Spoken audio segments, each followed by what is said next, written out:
mừng sao món màu sao bao sao yêu sao băng loáng sao khấn chóng bên sao yên nghe sao âm mí mê sao chơi liếc sao chất khứ bên sao lương dư chặt cầu sao mò lát câu sao khai xiềng sao thơ âm dọc sao khấn chóng nung khao sao hăng ly bên sao khâu bói sao vươn chói bên sao mi mây sao phải tăng bày tì bên sao quân cá sao ba thùng lăng sao cuốn lì sao âu xì lì sao quay ca khan sao ta tuổi bên sao non văn sao ta mẫn sao tuổi âm im sao tuộc sao thiêng sao thiên chu sao mi tăng sao âm sụp âm xê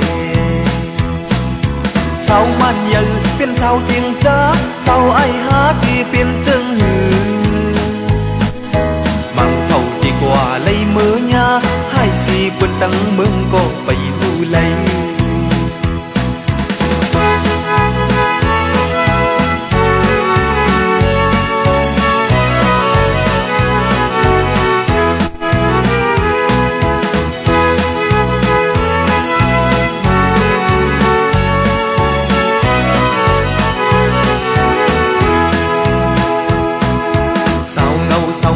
sao món màu sao bao sao yêu sao băng loáng sao khấn chóng bên sao yên nghe sao âm mí mê sao chơi liếc sao chiếc khứ bên sao lướm dư chặt cầu sao mò lát câu sao khai xiềng sao phơ âm dọc sao khấn chóng nung khao sao hăng ly bên sao khâu bói sao vươn chói bên sao mi mây sao bay tăng bay đi bên sao quân cá sao ba thùng lăng sao cuốn lệ sao âu xì lì sao quay ca khan sao ta tuổi bên sao non văn sao ta mẫn sao tuổi âm im sao tộc sao thiêng sao thiên chu sao mi tăng sao âm sụp âm xê sao man nhờ bên sao tiếng cha sao ai hát đi bên chân hừ bằng thầu đi qua lấy mơ nha đi si bên tăng mừng có bày hư lấy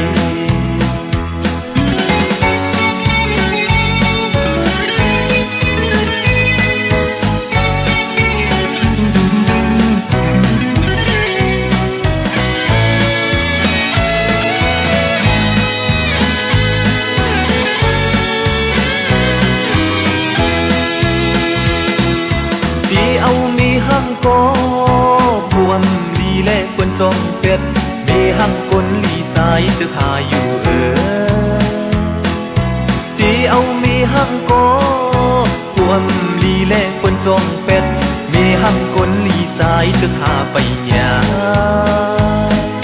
tí âu mi mai on phú tai trái cô mình mi phần na pha hà sao lung giờ si hấu là câu tuy cô âm vi lây hắc âm hắc có trang mô câu dọc lệ tí hà phu những ca mương cây trái cô bên bò chính lúc on tí hà phu những cô mò giòn xăm cô lấy hám ngân dòm thô